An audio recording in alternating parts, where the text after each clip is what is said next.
Si Wang Yangming ba yan? Oo, siya nga. Kailan daw siya babalik? Out na daw niya. Papunta na. Ay! Ang husay naman talaga. Pagtapos ng gawain, tsaka darating. Mukhang minamalas ka, ha?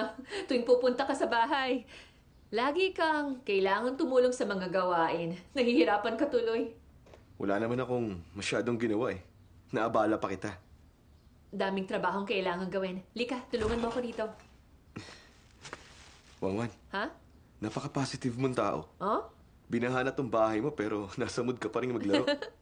Kung ako umuwi sa ganito kagulong bahay, nataranta na ako. Hihintayin ko yung guard, repairman o kaya yung tagalinis.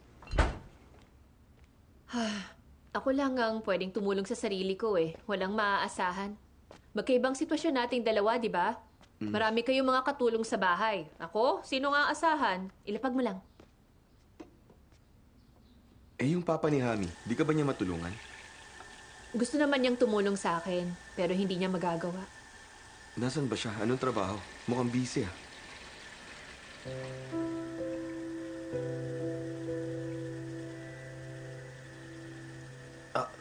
Pasensya na kung masyado ako matanong. Hindi rin naman private yung tungkol doon. Designer din siya. Pareho kaming dalawa. Mas busy siya.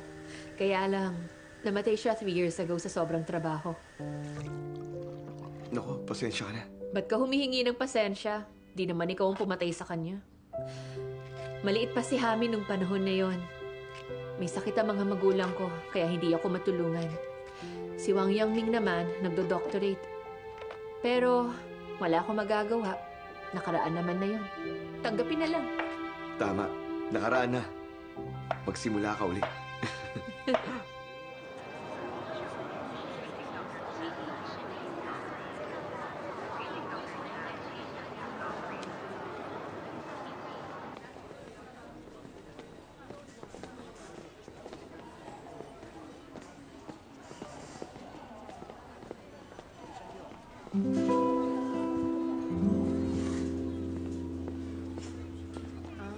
Patingin po muna yung check. Diretso kayo tapos kanan.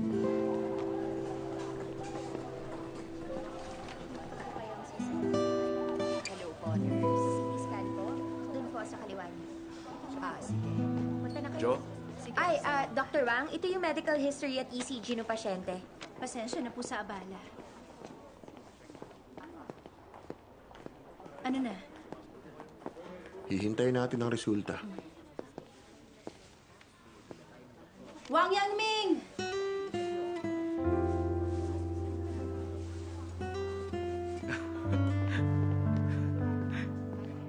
Ikaw nga talaga yan. Long time no see na rin, di ba? Lagi ako may napagkakamala na ikaw eh. Nakita ko tang pumasok pero lalaking pulis yung lumabas. Kala ko malikmata uli. Ngayon ako na talaga. Ba't nandito ka pala? May suspect na masama ang pakiramdam. Pina-check up namin. Ano raw sakit niya? Wala pang resulta. Sinubukan kong daanan ka. Di ko akalaing nandito ka.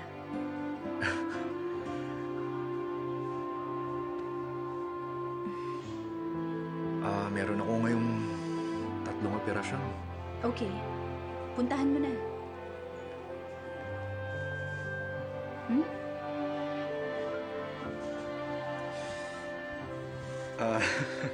Yung spicy hot pot ng nakaraan. Pasensya ka na ron, ha? Sa susunod, kailan ka kaya libre?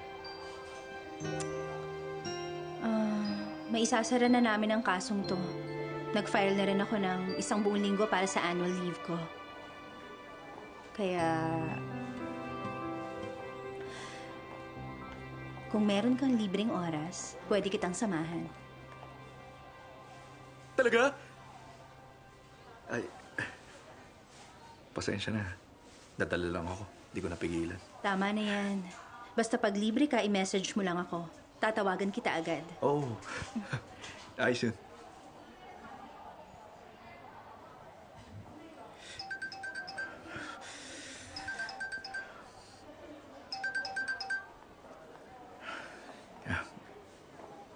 Kailangan ko na umalis.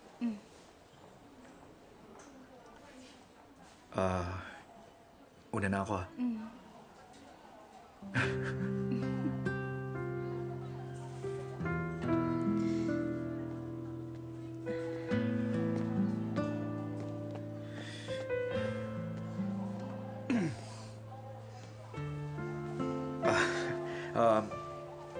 Oo nga pala, ako kasi...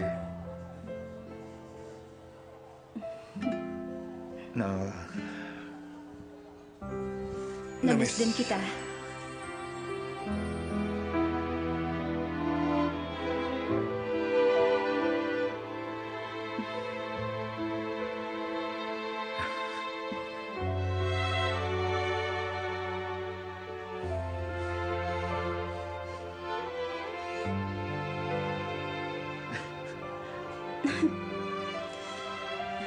Takbo ka na. May operasyon ka pa.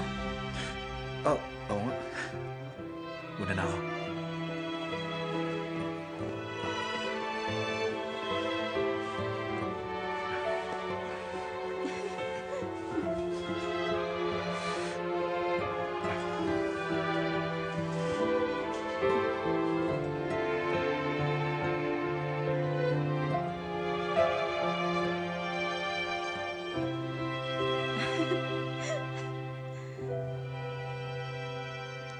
Inject mo na yung contrast agent.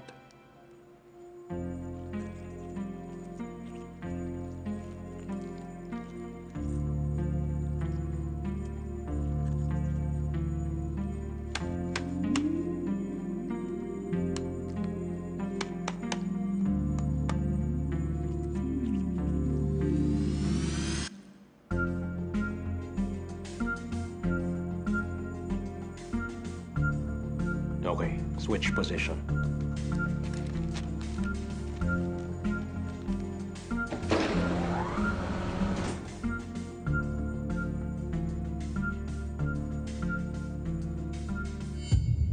Apprentice lang din siya. Pero paano nangyaring napakahusay niya dyan? Dr. Su, bakit di tayo magpalit ng assistants? Ikaw magte-train kay Yang Ming, ako kay Liu Fei. Dr. Lu, pwede bang wag na nating guluhin pa? Bakit mo naman nasabing guluhin pa? Since nasa isang team naman tayo, dapat mag-share tayo ng resources. Di ba, Tia Luang? Sa tingin ko, ganun nga dapat. Alam mo, hindi mo pwedeng suluhin yung pana habang ako maliit na tirador lang ang gamit. O sige, pasok ka, Team Leader Wang. Ikaw naman dito.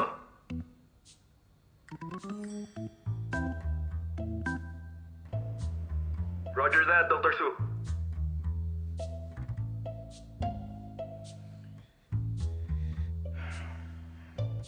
Maraming salamat, Master. Na-appreciate ko yung magandang intention mo. Makakapag-practice na ako ng surgery ko. Yan ang best na magagawa ko para sa'yo. Sige, Liu Fei, labas ka na. May next surgery pa. Okay.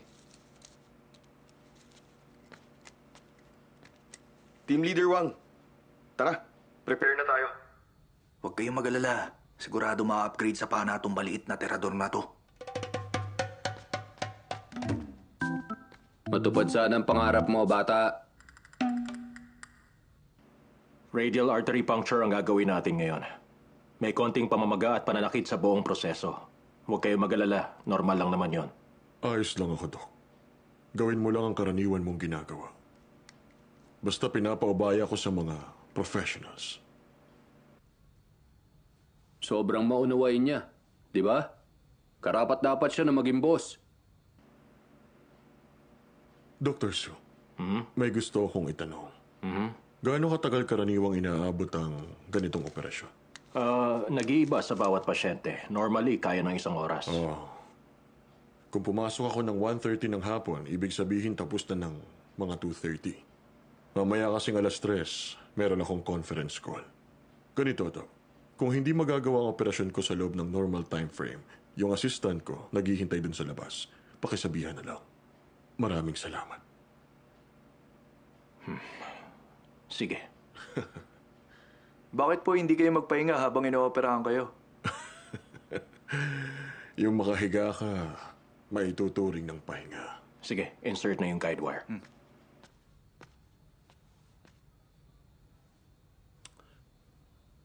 Talasan ng mata. Ha? Matuto kay Dr. Su. Mas dalubhasa yan kaysa sa akin. Sa wakas, sinamin mo rin, ha? Kaya dapat ipakita mong skills mo.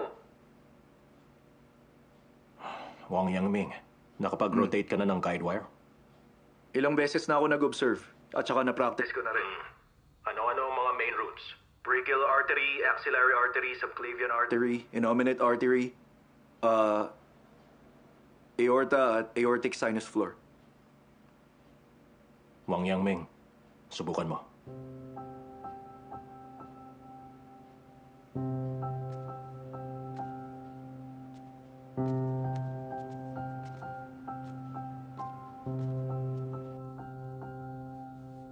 Ba't sa akin ka nakatingin? Dun sa surgical display.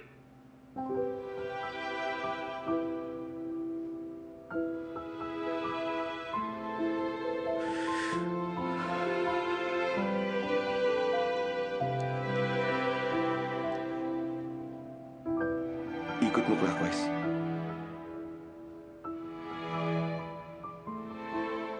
Dahan-dahang ipasok. Diretso lang. Dahan-dahan. Eto, nandito na. Ikot mo clockwise. Abanti mo pa ng konti. Ulitin mo. Dahan-dahan. Malapit na.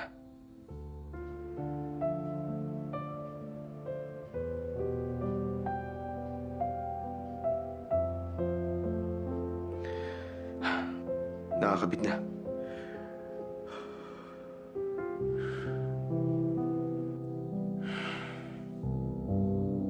Yung catheter, iikot lang ng clockwise, ipasok sa left sinus venosus. Paano ba to dapat iikot para makapasok sa bukanan ng coronary artery? Parang meron akong hindi nagawa. Hoy, Feifei! Liu Fei! Dr. Liu! Ano ba yan? May kalahating oras mo nang ginagawa yan, ah. First time mo pa lang naman. Kailangan mo mag-practice ng 100 beses bago mo makuha. Hindi nga. Gumising ka na. Kapag malinaw na sa atin ang anatomical position, tsaka natin mapag-aaralang mabuti yung method. Gising na! Ayoko! Pagod na ako eh. Gusto ko magpahinga. Saan ka naman napagod? Kailangan kita! Kailangan ka ng Angkang Hospital, ha? Sige na! Gising na! Bilis! Gising na, Dr. Liu! Gumising ka na! Gumising ka na! Gumising ka na! Dali na, Dr. Liu! Dr. Liu, gumising ka na! Gumising ka na! Bangon na dyan! Sige na! Sige na! Sige na! Dali na! Bangon! Naghihintay ka Bangon ng text na. ng girlfriend mo, di ba? Dali! Nag-reply na ba? Ay, oo nga. Saan yung phone ko?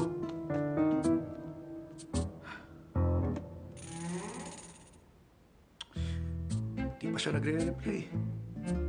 Wala na pala akong load. Wala rin signal. Bumangon ka na, ha? Hintay mo ako.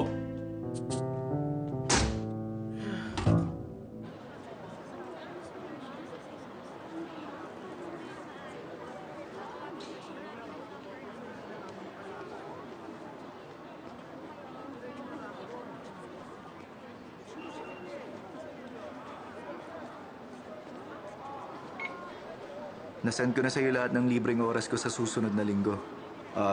Umaga, tanghali, tsaka gabi. Basta available ako kung kailan ka libre. Hindi kita minamadali, ha? Alam kong busy ka eh. Reply ka anytime. Unahin mo work mo.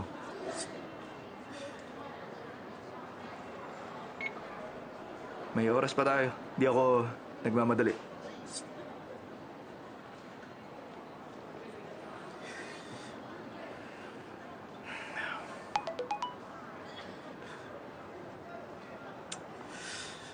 Trip na anto, kala ko naman siya.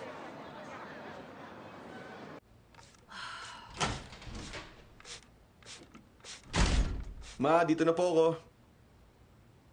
Nakauwi ka na pala. Faye, anak. Po?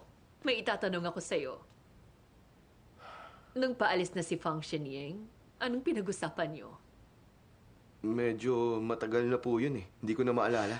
Anak, di ba sinabi ko naman sa'yo noon pa, ang pagpili ng ibang mapapangasawa, nangangahulugan ng pagpili ng ibang buhay. Kung pinili mo si Fang Shenying, ibig sabihin ng pinili mo paangat na buhay. Maaaring siya ng pinakamalaking tagumpay ng buhay mo. Ito yung di ko maintindihan eh. Bakit yung pagpili kay Miss Fang ang magiging pinakamalaking tagumpay ko sa buhay? Hindi pa ba halata? Ikaw talaga? Hindi kita makontrol mula nung bata ka. Isipin mo lang, kung magiging kayo ni Fang Shenying anak, matutulungan kanyang umunlad. Maganda yon, hindi ba? Malamang mas gumaling ka. Tama ba? May isang matandang kasabihan. Ang babae, pag tamang lalaki ang pinakasalan, para daw na-reincarnate. Sa totoo lang, pwede ring i-apply yun sa'yo. Buksan mo to, Fei-Fei! Fei-Fei! Alam ko naman na, ang pinakamalaking problema kay Fang Shenying ay yung mas magaling siya kesa sa'yo. Pero, ayaw mo man lang bang magsikap para maabot mo man lang yung level niya? Fei-Fei! Ako ang pipili ng gusto ko mapapangasawa. Hindi sana ako mag-aalala kung may napili ka na eh. Tigas talaga ng ulo mo.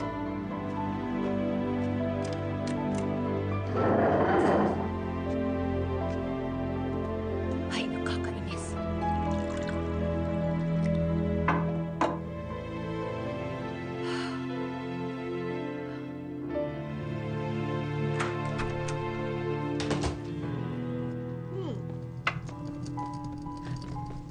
Teka, ano ba yung ginagawa mo? Tama kayo eh. Oras na para pumili ako ng sarili kong buhay. Sige.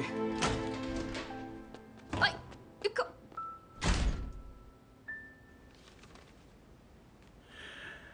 Hindi masyadong magandang vascular condition mo. Medyo makitid. Maraming calcification at tortuous. So, pwede magkabutas ang coronary artery na magre-resulta sa pericardial effusion. Tama. Pero pagdating sa stenting, sobrang sophisticated na rito. Kaya lang, Walang 100% sa medicine. Laging may tsansa ng medical accident. Sige lang, naintindihan namin lahat. first time to na bago ang operasyon. Maayos makipag-usap ang pasyente. Nakikita ko na nag-research kayo mabuti. Gumagawa rin kami ng interventional procedure. Doktor kami sa county hospital. Oo. Kaya naman pala, doktor ka. Oo, minsan napapaisip ako eh. Paano kaya kung magkasakit tayong lahat? Ibig sabihin, magaling tayo sa trabaho natin. Ano ba naman yan? Manghuhula ka? Dok, pasensya ka na. Ganyan talaga yan eh. Kahit may sakit, palabiro pa rin. Hindi ako nagbibiro ah. Hindi naman to malala. Okay din na may sakit eh. May kasama ako at nag-aalaga sa akin. Mahigit 2 years na kaming kasal.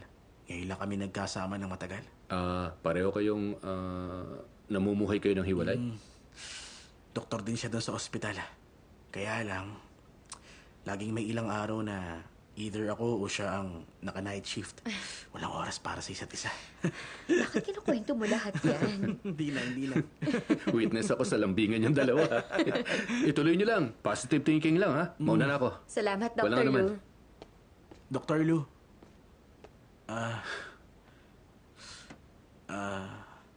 hihingi sana ako ng pabor, kaya lang... Sige, ano yan? Nag-aaral siya maging attending physician. Kaya, pwede ba siya mag-observe ng surgery mamaya? Okay lang yan. Alam kong wala sa lugar. Pero kasi, galing kami sa hamak na bayan lang. Di kami makapag-aral sa magandang ospital. Mahirap makakuha ng pagkakataon. Kaya gusto ko sana siyang... Ikaw talaga? Paano kung mag-aaral habang may sakit Hindi ka? yun ang point. Pwede ba? Magpakapasyente ka na lang muna, ha? At tapusin mo na muna tong operasyon mo. Pero mahirap makakuha ng ganitong pagkakataon. Naintindihan mo ba kung nasan tayo ngayon? Nasaan kang hospital Oo, tayo? alam ko. Ay, grabe. Hindi ako makapaniwala. Ooperahan ka pero gusto mong pag-aralan yung case mo. Ha? Lalagyan ka ng stent pero ang iniisip mo pa rin pag-aaral. Oo nga, bakit ka ganyan mag-isip? Ibig sabihin, payag ka? Hindi, teka muna. Alam mo, naaantig ako sa intention mo. Pero tamang asawa mo eh. Isipin mong sitwasyon, ha? Nakahiga ka ron sa OR. Lalagyan to ng stent. Pero hahayaan mong asawa mo na mag-observe at mag-notes sa labas. Parang ang hirap yata. Kaya nang gawin yun. Ayos Dr. lang. Lu, huwag ka na makinig sa kanya. Teka, makinig ka sa akin, ha? Bata ka pa at mahaba pang lalakbayin. Pag nakalabas ka, kayong dalawa, pwede niyo akong kontakin kung gusto niyo talaga. Kahit anong oras, ha? Kahit kailan pa yan. Mag-observe kayo. Sige, salamat, Dr. Lu. Ikaw galing pumili. Tamang napili mong asawa. Ikaw talaga, salamat. Salamat. Ikaw talaga? Ano ka ba? May sakit ka na nga. Bakit ka nag-iisip ng ganyan? Rare opportunity lang talaga. Uy, sabi naman niya, pwede tayo mag-observe, di ba? Oo nga. Inom ka muna. Ay, di ba, Ali, sa susunod na lang. Sige na, humiga ka na.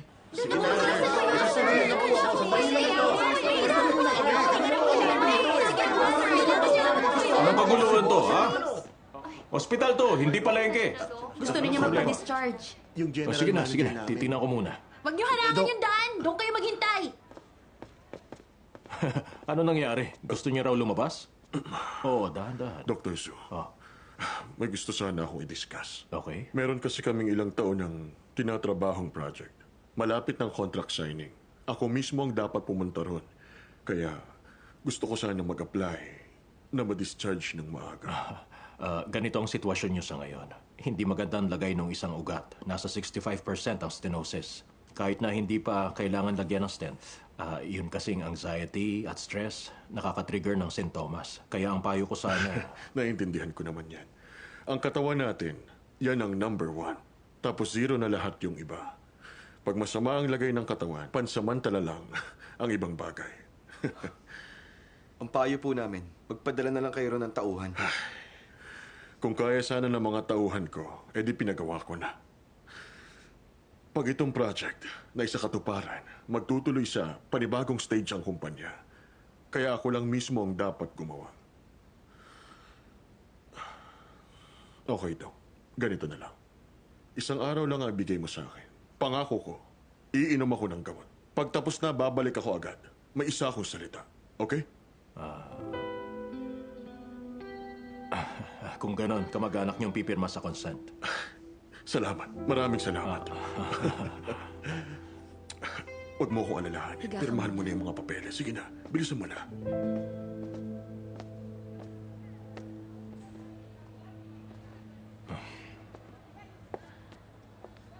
Hello, miss. May isang bagay lang na habang maaga kailangan kong sabihin sa inyo. Kahit hindi malubha ang kalagayan niya ngayon, may malaking panganib pa rin. Pag 70% ang stenosis, may panganib na ang heart attack dahil sa plaque rupture. Kailangan kong ipaalam to sa iyo. Mas mabuti na magstay siya sa ward. I-postpone niya muna. Basta tungkol sa pera, hindi siya makapaghintay. Okay, sige. Sumunod kayo sa akin.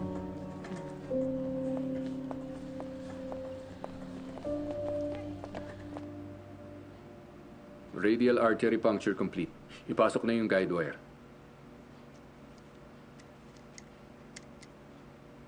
Okay lang ba ang pakiramdam mo? Ba't tahimik ka? Kinakabahan? May sinasabi ka tungkol sa angiogram machine? Marami na ako na-operahan at kinomfort para wag kabahan. Pero ngayong ako na mismong nakahiga, ganito pala ang pakiramdam. Yun bang nasa maliit na space ako, nakahiga at hindi pwedeng gumalaw. Nakakaramdam ako ng takot at panghihina. Tama ka. Akala ng iba di takot ang doktor pag may sakit. Tayo mas takot. Dahil alam nating hindi mahalaga kung ang probability of danger ay 0.1 o 0.01. Dahil kapag nangyari sa isang tao, palaging 100%. Papasok na tayo sa tortuous area. Relax ka lang. Huminga ng normal. Naiintindihan ko na yung mag-isip mula sa ibang pananaw. Kapag nakabalik na ako, magiging mas mabuti akong doktor.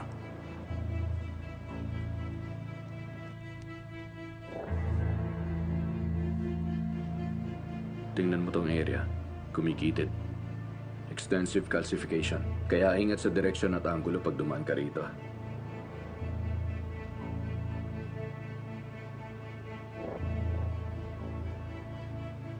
Medyo mahirap to. Sige lang. Subukan ko ulit.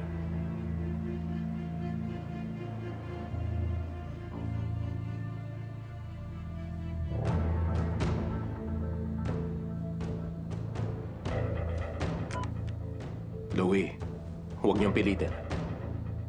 Para sa akin, mabuti na yung maingat. Kung masyado tayo maingat, wala tayong magagawa.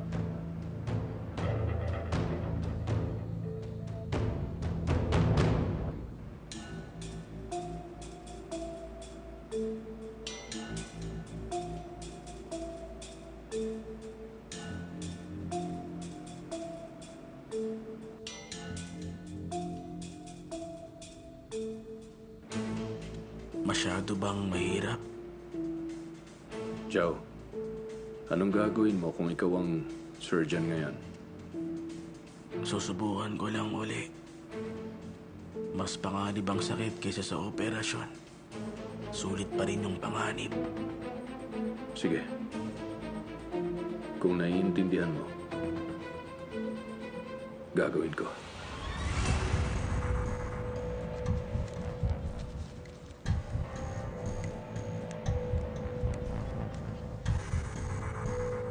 Yufe.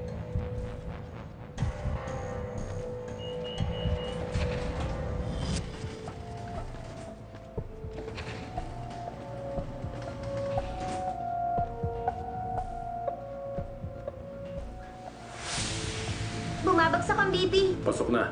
Oxygen. 10 mg dopamine through IV. Okay.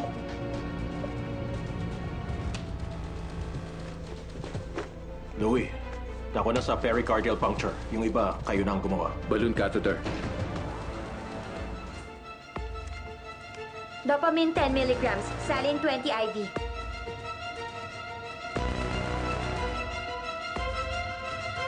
Injection complete.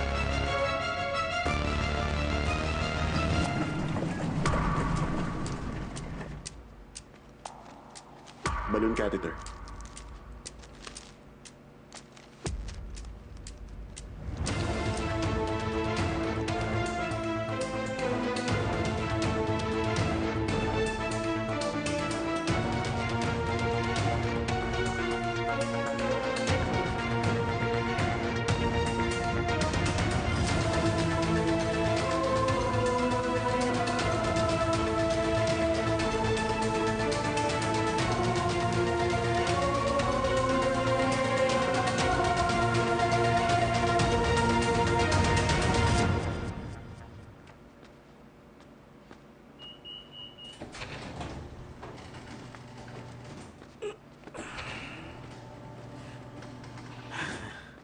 Maraming salamat.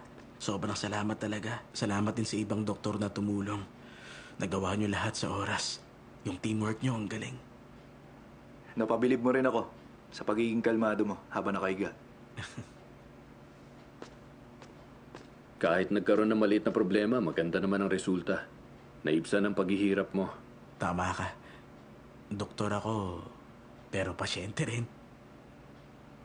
Magiging mahusay ka. Dalhin mo siya sa kwarto. Dr. Lou, pwede ba akong humingi ng pabor? Sure. Pakisabi sa asawa ko, pinuri ako ng doktor ng Angkang Hospital. Okay.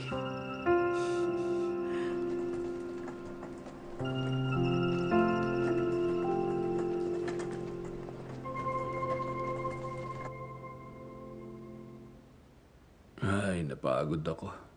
Ayoko nang kumilos kahit konti. Gutom na ako. Sana may bumagsak na pa mula sa langit. Ngayon, alam ko na kung ba't umaasa ang tao ng libreng pie mula sa langit.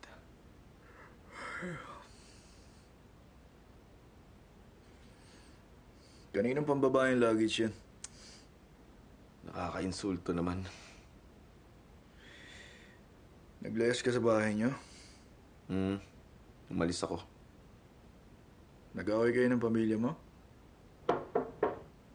Kaso, Pagod kayong lahat? Oh. Pork rib soup. Sa inyo yan. Ayun, ayos. Salamat, Dr. Tagapagligtas. Bao. Saktong timing ng tulong mo. sabay-sabay na tayo kumain. Tapos na akong kumain. Ay, nako. Patingin? Bango. Ako maunang tumigam, ha?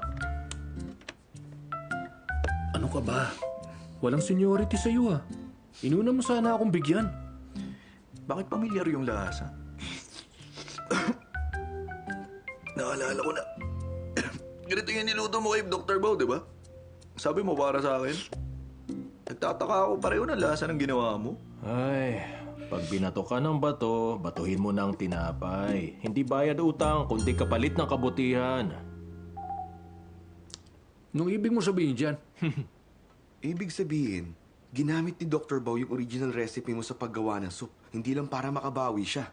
Para na rin makabuo ng mabuting pakikipagkaibigan sa inyo. Master, ito yung feelings niya. Oh. Kunin niyo na. tigilan nyo nga ako. Mauna na kayong kumain ha. Bahay nyo lang ako. Teka.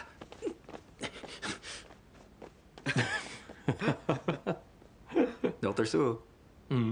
Tigilan niyo nga ako. Dr. Bao. Kaya mo rin gawin yung sabaw, ha? At parehong lasa nung sa akin. Siyempre, dapat lang. Sinunod ko lang yung recipe na binigay mo. Para yun sa'yo talaga. Para lang sa akin? Oo.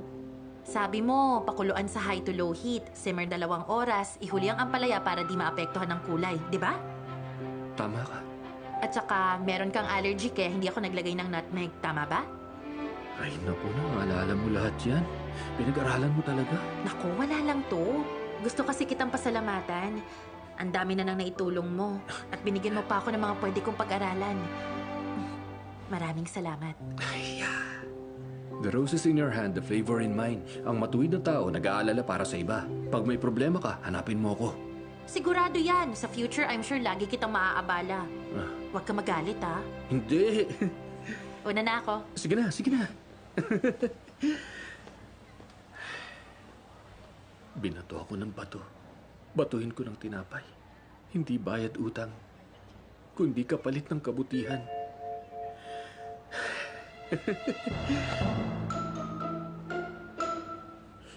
Ba't kayo nasa labas? Babaan niyo lang kami. Tandaan yung dalawa. Sa harap ng babae, dapat binibigkas sa mga tula. Pag umalis na yung babae, ang tawag doon panlilin lang sa sarili. Yung nasaksihan nyo, ang tipikal na halimbawa ng kabaligtaran. Grabe kayo.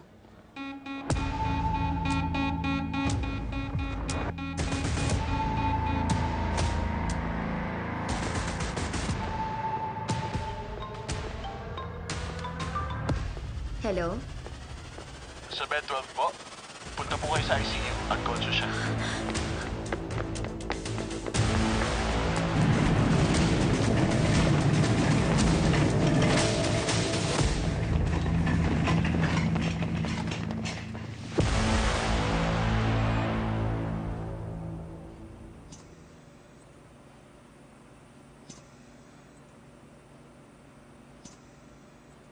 Paano biglang nagka-brain hemorrhage? Wala siyang history ng cerebrovascular diseases.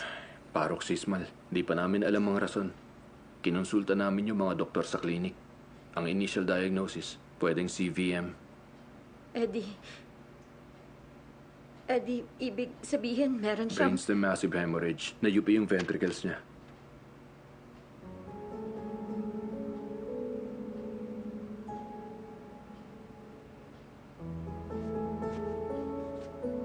Yung lawak ng bleeding, nasakop ng kalahati ng utak.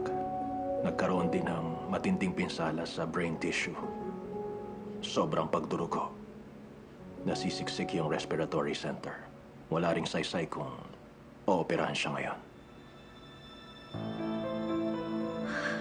Ang kailangan natin i-consider ngayon, Kung intubate siya at ikakabit sa ventilator.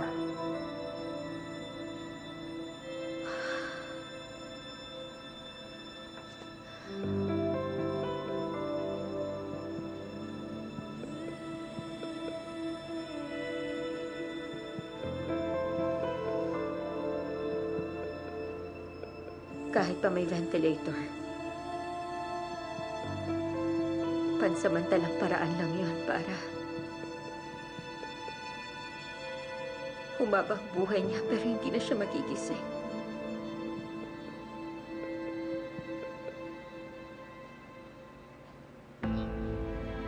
Kailangan niyong umasa sa mga makina.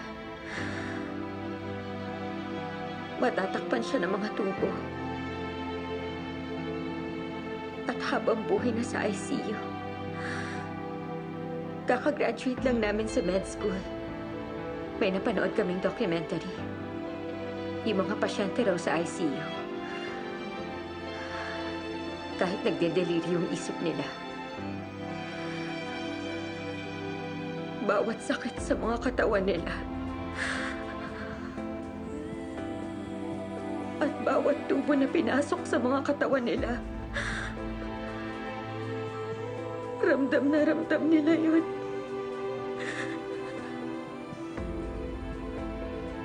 Pero, hindi makapagsalita.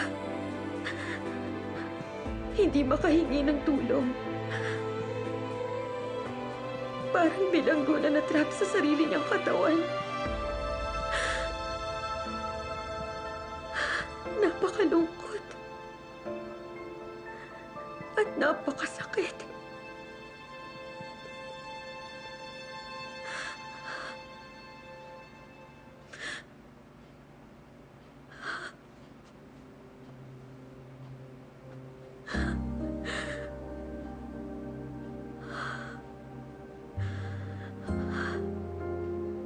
Nangako kaming hindi namin hahayaan ang isa't isa na dumaan sa ganyang klaseng sakit. Akala ko mangyayari to pag nasa 70s o 80s na kami, pag hindi na kami makalakad. Hindi ko inaasahan na darating ang araw na to ng ganito kaaga.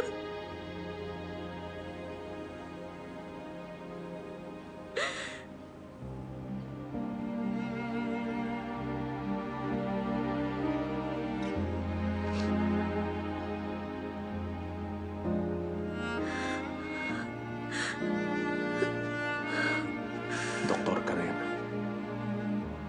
Pareho tayo ng hanap buhay. Tama lahat yung mga sinabi mo. Mas maganda sa ngayon.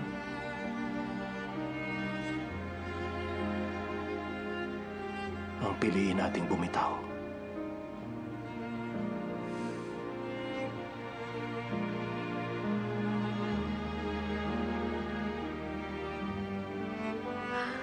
Bilang doktor, alam ko ang kailangan kong gawin. Pero bilang asawa,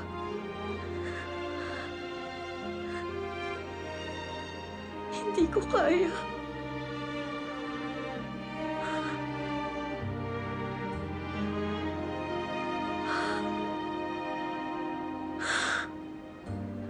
Hindi ko kayang gawin.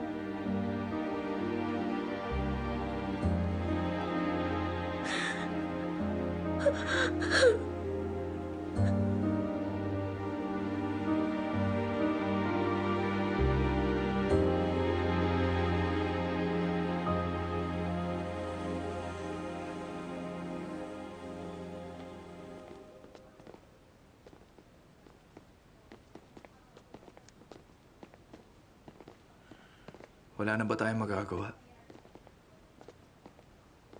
Kahit gaano ka-advance ang medicine, less than 10% lang ang kaya nating gamutin. Sinusubukan nating makontrol ang 40%, habang yung 50%, hanggat maaari pinipigilan, pero wala pa rin tayong magagawa. May nabasa ako noon sa isang libro. Para dun sa 10%, gawin natin ang lahat. Para sa 40%, isugal natin ang lahat. At yung natitirang mga malala, ang magagawa lang natin, subukan bawasan ang pagdurusa nila. Ay, kung sa akin yung mangyayari, sana may tumulong sa akin piliing bumitaw. At payapa ako mamatay.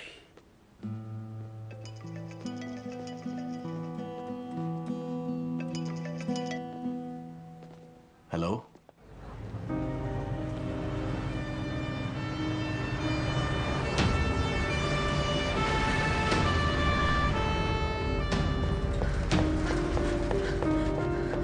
Ano nangyari? Myocardial infarction. 40 minutes ago. Teka, para saan yan? Huwag niyo akong harangan!